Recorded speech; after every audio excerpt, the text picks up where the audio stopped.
नमस्कार दोस्तों, आपके अपने YouTube channel AL big study पर स्वागत है। दोस्तों इस वीडियो में हम यूपी पुलिस री एग्जाम के लिए हिंदी का प्रैक्टिस सेट देखेंगे। तो दोस्तों देखते हैं पहले प्रश्न को। पहला प्रश्न है, निम्नलिखित में से विशेषण है। तो दोस्तों हमें यहाँ पर विशेषण शब्द को बताना है। अगर हम लंबाई शब्द की बात करें तो लंबाई एक भाववाचक संज्ञा है, ये विशेषण शब्द नहीं है। बुढ़ापा भी एक भाववाचक संज्ञा है, इसी प्रकार से समझ भी एक भाववाचक संज्ञा है। लेकिन शांत शब्द की बात करें, शांत शब्द की बात करें तो शांत शब्द जो है वो एक विशेषण शब्द है, क्योंकि ये संज्ञा या सर्वनाम की विशेषता को बताने का काम करेगा। तो इसमें राइट आंसर जो हो जाएगा वो राइट आंसर हो जाएगा डी। अगले प्रश्न की तरफ चलते हैं। अगला प्रश्न है, कोई आपसे मिलने आया है। तो यहां पर दोस्तों ये कोई शब्द पर अंडरलाइन हो रहा है, हमें ये बताना है कि ये कोई शब्द जो है वो किस प्रकार का सर्वनाम है, किस प्रकार का सर्वनाम है। तो दोस्तों यहां पर हम अगर आपको बता दें कि कोई हो या कुछ हो, कोई शब्द हो या कुछ हो, ये अनिश्चयवाचक सर्वनाम होते हैं। ये कैसे सर्वनाम होते हैं? ये अनिश्चयवाचक सर्वनाम होते हैं, क्योंकि कोई आपसे मिलने आया है, पता नहीं, निश्चितता का पता नहीं चलता कि कौन मिलने आया है। तो यहां पर हम कौन सा सर्वनाम बताएंगे? कोई शब्द हो या कुछ शब्द हो, दोनों ही किस प्रकार के सर्वनाम होते हैं? अनिश्चयवाचक सर्वनाम होते हैं। तो राइट आंसर क्या हो जाएगा? ए हो जाएगा। अगला प्रश्न है, हिंदी शब्दकोश में क्षत्रिय वर्ण का क्रम किस वर्ण के बाद आता है? तो दोस्तों यहां पर हम बता दें कि क्षत्रिय वर्ण का क्रम जो है वो का वर्ण के बाद आता है, क्योंकि ये आधे के और षटकोण वाले से मिलकर बना होता है। तो ये के वर्ण जो है इसी के बाद आता है क्षत्रिय वर्ण। तो राइट आंसर क्या हो जाएगा? राइट आंसर हो जाएगा डी। अगला है, कौन से शब्द में रे व्यंजन नहीं है? कौन से शब्द में रे व्यंजन नहीं है? तो दोस्तों मात्र शब्द को देखें तो इसमें जो त्रा है, इसमें जो त्रा है वो आधे तय से और रे से मिलकर बना है, तो इसमें तो रे वर्ण है। इसी प्रकार से मूर्धा की बात करें तो ऊपर उड़ने वाला रा है, तो इसमें भी रे वर्ण है। नीचे यहाँ की बात करें तो इसमें क्रय जो है वो पदेन रा है, इसमें भी रा है। लेकिन मातृभूमि शब्द की बात करें तो यहाँ पर इस तरह से जो मातृभूमि में जो नीचे की तरफ उड़ रहा है तो वो रे ना होकर क्या है? वो री है। रे ना होकर वो क्या है? री है। तो इसी में रे वर्ण का प्रयोग नहीं किया गया है। तो राइट आंसर क्या हो जाएगा? राइट आंसर हो जाएगा डी हो जाएगा। बचपन संज्ञा का कौन सा प्रकार है? बचपन, तो दोस्तों ये महसूस करने वाली बात है, तो ये भाववाचक संज्ञा के अंतर्गत आ जाएगा। बचपन शब्द कैसा हो जाएगा? भाववाचक संज्ञा के अंतर्गत आता है। तो राइट आंसर सी हो जाएगा। अगला प्रश्न है, इनमें से कौन सा शब्द जातिवाचक संज्ञा है? इनमें से कौन सा शब्द जातिवाचक संज्ञा है? तो दोस्तों यहाँ पर हमने ए ऑप्शन देखा, तो मनुष्य शब्द जो है वो एक जातिवाचक संज्ञा है, क्योंकि ये मनुष्य जाति के पूरी जाति का क्या कराता है? बोध कराता है। परिवार समूहवाचक संज्ञा हो जाएगा। मोहन व्यक्तिवाचक संज्ञा है, क्योंकि प्रॉपर की पता चलती है इससे। और इसी प्रकार से कृष्ण की बात करें तो ये भी एक व्यक्तिवाचक संज्ञा है। तो मनुष्य शब्द जो है वो एक जातिवाचक संज्ञा है। राइट आंसर आपको क्या हो जाएगा? ए हो जाएगा। अगले प्रश्न की तरफ चलते हैं। अगला प्रश्न है, संज्ञा के जिस रूप से पुरुषत्व और स्त्रीत्व का बोध होता है उसे क्या कहते हैं? यानी पुरुष जाति और स्त्री जाति का बोध कराने वाले शब्दों को हम क्या कहते हैं? उसको हम लिंग कहते हैं। ये किसके द्वारा पता चलता है? लिंग के द्वारा पता चलता है।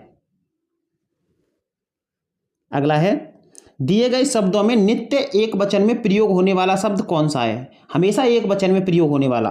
तो दोस्तों कौन सा नहीं है? यहाँ पर हमें नहीं है ये बताना है कि कौन सा शब्द नहीं है। जनता एक वचन में होता है, आकाश एक वचन में, पानी एक वचन में, लेकिन हस्ताक्षर शब्द जो है वो हमेशा बहुवचन में प्रयोग होता है। हस्ताक्षर शब्द जो है दोस्तों आपको याद रखना है, ये हमेशा किस में प्रयोग होता है? ये बहुवचन में प्रयोग होता है। तो इसका राइट आंसर जो हो जाएगा वो क्या हो जाएगा? सी हो जाएगा। अगला है, निम्नलिखित विकल्पों में से दाता शब्द का स्त्रीलिंग शब्द चुनिए। दाता का जो स्त्रीलिंग होता है दात्री होता है। क्या होता है दोस्तों? दात्री होता है। इसका राइट आंसर डी हो जाएगा। निम्नलिखित में से कौन सा शब्द पुल्लिंग है? पुल्लिंग शब्द को छांटना है। तो दोस्तों यहां पर हम बात करें कि प्यास जो है वो स्त्रीलिंग है, हानि भी स्त्रीलिंग है, बचत भी स्त्रीलिंग है, लेकिन वचन जो है, वचन शब्द जो है, वचन हमेशा दिया जाता है। यानी कहने का मतलब क्या कह सकते हो? वचन शब्द जो है वो एक पुल्लिंग शब्द है, और प्यास, हानि और बचत ये कैसे शब्द हैं? ये स्त्रीलिंग शब्द हैं। अगले प्रश्न की तरफ चलते हैं। मेरे भाई के लिए दवाई दीजिए, इस वाक्य में कौन सा कारक है? तो दोस्तों हम अगर बात करें, यहाँ पर के लिए कारक चिन्ह का प्रयोग किया गया है। के लिए और को कारक चिन्ह का जो प्रयोग होता है वो दोस्तों संप्रदान कारक चिन्ह में होता है। यानी किस में होता है? संप्रदान कारक के अंतर्गत आते हैं के लिए और को। तो इसका राइट आंसर क्या हो जाएगा? राइट आंसर डी हो जाएगा। मैं घर जाता हूं, इस वाक्य में सहायक क्रिया कौन सी है? मैं घर जाता हूं, हेल्पिंग वर्ब बताना है दोस्तों। तो ये तो जाता तो है मुख्य क्रिया, लेकिन हूं जो है वो क्या है? सहायक क्रिया है। ये मुख्य क्रिया की ही सहायता करती है। तो आप क्या कह सकते हो दोस्तों, इसमें राइट आंसर क्या हो जाएगा? हूं हो जाएगा। हेल्पिंग वर्ब क्या हो जाएगी इसमें? हूं हो जाएगी। राइट आंसर सी हो जाएगा। यह काम उसने ही किया होगा, इस वाक्य में ही क्या है? हमें यहाँ पर ही बताना है क्या है। तो दोस्तों एक अव्यय होते हैं और एक निपात होते हैं। तो ये जो वाक्य में प्रभाव डालने का काम करें वो क्या कहलाते हैं? निपात कहलाते हैं। यानी ही जो है वो यहाँ पर वाक्य में प्रभाव उत्पन्न कर रहा है, तो ही क्या हो जाएगा? निपात हो जाएगा। ही क्या हो जाएगा? यहाँ पर निपात हो जाएगा। तो राइट आंसर आपका बी हो जाएगा। रज्जू शब्द का तद्भव रूप कौन सा है? रज्जू, तो रज्जू जो है एक तद्भव रूप बताना है। तो रज्जू का जो तद्भव रूप होता है दोस्तों, ये एक तत्सम शब्द है। इसका तद्भव रूप जो होता है वो रस्सी होता है। क्या होता है? रस्सी होता है। तो राइट आंसर क्या हो जाएगा? बी हो जाएगा। समानाधिकरण और व्यधिकरण किसके भेद हैं?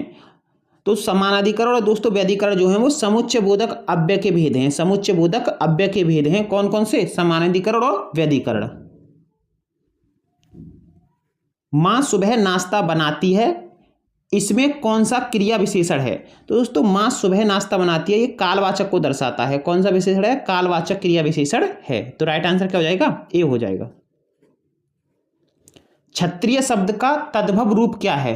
क्षत्रिय शब्द का तद्भव रूप जो होता है वो क्या होता है? क्षत्रिय होता है। क्षत्रिय का क्या होता है? क्षत्रिय होता है। विशेषण किसकी विशेषता बताने का काम करता है? यानी विशेषण जो है वो किसकी विशेषता बतलाता है? तो विशेषण हमेशा संज्ञा और सर्वनाम दोनों की विशेषता बताता है। या तो संज्ञा की विशेषता बताएगा या सर्वनाम की। तो राइट आंसर क्या हो जाएगा? राइट आंसर बी हो जाएगा। अल्पायु में कौन सा प्रत्यय है? तो दोस्तों अल्पायु में हमें क्या बताना है? प्रत्यय बताना है। तो अल्पायु शब्द जो है वो अल्प धन आयु से मिलकर बना है। अल्प धन आयु से मिलकर क्या बना है? अल्पायु। तो प्रत्यय जो होते हैं वो हमेशा शब्द के बाद में लगते हैं। तो यहाँ पर कौन सा प्रत्यय लगा हुआ है? यहाँ पर आयु प्रत्यय लगा हुआ है। तो अल्पायु में क्या हो जाएगा? आयु प्रत्यय हो जाएगा। तो राइट आंसर क्या हो जाएगा? सी हो जाएगा। उपसर्ग इनमें से कहाँ जोड़ा जाता है? प्रत्यय शब्द के बाद में जोड़े जाते हैं और उपसर्ग हमेशा शब्द से पहले जोड़े जाते हैं। तो उपसर्ग हमेशा कहाँ जोड़े जाते हैं दोस्तों? शब्द से पहले। राइट आंसर बी हो जाएगा। तिरंगा शब्द में कौन सा समास है? तो दोस्तों यहां पर हम कहें कि इसमें जो प्रथम पद है वो संख्यावाची है, तो द्विगु समास हो जाएगा। तिरंगा में कौन सा समास हो जाएगा? द्विगु समास हो जाएगा। समास का शाब्दिक अर्थ क्या है? समास का शाब्दिक अर्थ, तो समास जो है वो उसका शाब्दिक अर्थ जो होता है वो संक्षेप होता है। संक्षेप या संक्षिप्त होता है। यानी कि वाक्य को क्या करना? छोटा करना ही किसका काम है? वाक्य को छोटा करना ही किसका काम है? समास का काम है। तो इसका राइट आंसर क्या हो जाएगा? डी हो जाएगा, संक्षेप। ब्रह्म ऋषि का सही संधि विच्छेद कौन सा है? तो इसका राइट आंसर हो जाएगा ब्रह्म धन ऋषि से मिलकर बना है ब्रह्म ऋषि। इसका राइट आंसर क्या हो जाएगा? सी हो जाएगा। इनमें से ईर्ष्या का पर्यायवाची कौन सा होगा? ईर्ष्या का पर्यायवाची बताना है। तो ईर्ष्या का पर्यायवाची जो होता है दोस्तों वो डहा होता है। क्या होता है? डहा होता है। कुछ और ईर्ष्या के पर्यायवाची शब्दों को देख लेते हैं। जैसे अगर हम बात करें ईर्ष्या के, जलन होता है, कुढ़न होता है, द्वेष होता है, मत्सर होता है। ये सभी किसके पर्यायवाची होते हैं? जलन, कुढ़न, द्वेष, मत्सर, डाहा, ये सब किसके पर्यायवाची होते हैं दोस्तों? ईर्ष्या के पर्यायवाची होते हैं। तो इसका राइट आंसर क्या हो जाएगा? राइट आंसर हो जाएगा डी। गरल शब्द का विलोम कौन सा होगा? तो गरल का विलोम जो होता है वो सुधा होता है। गरल का क्या होता है? सुधा होता है। तो राइट आंसर डी हो जाएगा। अवर का विलोम शब्द कौन सा होगा? अवर का विलोम जो होता है वो प्रवर होता है। अवर का विलोम क्या होता है? प्रवर होता है। इसका राइट आंसर बी हो जाएगा। पूर्व दिशा के लिए इनमें से उपयुक्त शब्द कौन सा है? तो दोस्तों पूर्व दिशा की बात करें तो इसका राइट आंसर जो हो जाएगा वो प्राची हो जाएगा। पूर्व दिशा के लिए किस शब्द का प्रयोग करते हैं? प्राची का करते हैं। और दोस्तों यहाँ पर अगर हम देखें उदीची जो है वो उत्तर दिशा के लिए प्रयोग करते हैं। उत्तर दिशा के लिए कौन सा शब्द का प्रयोग करते हैं? उदीची का। और प्रतीची की बात करें तो प्रतीची पश्चिम दिशा के लिए कहते हैं। प्रतीची कौन सी दिशा के लिए कहते हैं? पश्चिम दिशा के लिए। इसी प्रकार से अवाची, अवाची किस सब दिशा के लिए प्रयोग करते हैं? दक्षिण दिशा के लिए प्रयोग करते हैं। और प्राची जो है वो किस दिशा के लिए करते हैं दोस्तों? पूर्व दिशा के लिए। हमसे पूर्व दिशा की ही पूछा है तो इसका राइट आंसर क्या हो जाएगा? ए हो जाएगा। अनिल, अनल का सही अर्थ देने वाला शब्द युग्म कौन सा है? तो दोस्तों अनिल का अर्थ होता है वायु और अनल का अर्थ होता है अग्नि, तो इसका राइट आंसर ए हो जाएगा। इसका राइट आंसर क्या हो जाएगा? ए हो जाएगा। वृष भानुजा किस शब्द का समानार्थी है? तो ये दोस्तों वृष भानुजा जो है वो राधा के लिए कहते हैं। किसके लिए कहते हैं? राधा के लिए कहते हैं, तो इसका राइट आंसर क्या हो जाएगा? सी हो जाएगा। इनमें से कौन सा वाक्य शुद्ध है? कौन सा वाक्य शुद्ध है? क्या दीवार बहुत ऊंची है? तो दोस्तों यहाँ पर अगर कहें कि दीवार भी एकदम शुद्ध लिखा हुआ है और क्या का प्रयोग किया है तो प्रश्नवाचक चिन्ह भी लग रहा है, तो एकदम राइट जो है वो वाक्य ए हो जाएगा। दूसरा देख लेते हैं, दीवार गलत लिखा हुआ है। इसी प्रकार से यहाँ पर छोटी की मात्रा लग रही है दीवार पे, ये भी गलत है। इसी प्रकार से यहाँ पर भी दीवार गलत है, तो राइट आंसर क्या हो जाएगा? आपका राइट आंसर हो जाएगा ए वाला जो है एकदम शुद्ध है। विश्व धर्म सम्मेलन कहाँ संपन्न हुआ था? इस प्रकार यह किस प्रकार का वाक्य है? तो दोस्तों यहाँ पर प्रश्नवाचक वाक्य है, क्योंकि यहाँ पर प्रश्न किया जा रहा है, तो यहाँ पर राइट आंसर क्या हो जाएगा? प्रश्नवाचक वाक्य। दांत गिनना मुहावरे का क्या अर्थ है? तो दांत गिनना का अर्थ होता है उम्र पता लगाना, उम्र पता लगाना, तो राइट आंसर है बी हो जाएगा। निम्न में से विराम चिन्ह का प्रयोग, विराम चिन्ह का प्रकार कौन सा नहीं है? विराम चिन्ह का प्रकार कौन सा नहीं है? तो विवरण चिन्ह ये भी एक प्रकार होता है, लाघव भी होता है, निर्देशक भी होता है, लेकिन उपदेशक जो है वो विराम चिन्ह का प्रकार नहीं है। उपदेशक कोई भी चिन्ह नहीं होता है, तो यही इसका राइट आंसर सी हो जाएगा। गायक गीत गा रहा है, यह किस काल का उदाहरण है? दोस्तों यहाँ पर गीत गा रहा है, ये तात्कालिक वर्तमान है। कैसा है? तात्कालिक वर्तमान है। सजना है मुझे सजना के लिए में किस प्रकार का अलंकार है? तो दोस्तों अगर किसी वाक्य में एक जैसे शब्द दो बार आए लेकिन उनका अर्थ अलग अलग हो, सजना यहाँ पर है, कहने का मतलब सजना यहाँ पर सजना सवरना की बात चल रही है, और यहाँ पर सजना जो है वो किसके लिए किया जा रहा है? सजना का प्रयोग यहाँ पर दूल्हा या प्रेमी के लिए प्रयोग किया जा रहा है सजना शब्द का प्रयोग।